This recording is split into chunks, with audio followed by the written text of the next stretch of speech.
இப்படி மட்டும் பார்க்காதே, அப்படி பார்க்காதே. அட்டே செருப்பால ஒழுங்கா பார்க்காம எழுதுறா. எக்ஸாம் எல்லாரும் ஒழுங்கா அமைதியா எழுதுங்க. யாரும் பென்சிலு ரப்பர்னு கடன் வாங்கிட்டு இருக்க கூடாது சொல்லிட்டேன். இப்பதானே சொன்னேன் சார். கடன் வாங்கல கொடுத்த சார். நீங்க இப்பதான் சார் சொன்னீங்க, நான் முன்னாடியே வாங்கிட்டேன் சார். தம்பி ஓவரா பண்ணிட்டு இருக்க, ஒழுங்கா எக்ஸாம் எழுதிட்டு போயிட்டு சொல்லிட்டேன். Sorry sir. சார் கடைசியா ரப்பர் மட்டும் வாங்கிக்கிறேன். லே மச்சான். A few minutes later. என்ன பக்கத்துல வந்து நின்னுட்டாரு, கொஞ்ச நேரம் ஷாப்ல சீவுற மாதிரி ஆக்ஷனை போடுவோம்.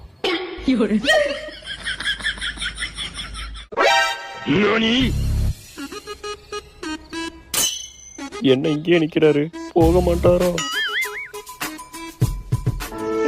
சார் பென்சில் எதுக்கு அப்புறம் இல்ல சார், தெரியாம பார்த்து எழுதிட்டேன் சார். இங்க இருந்து போங்க சார்.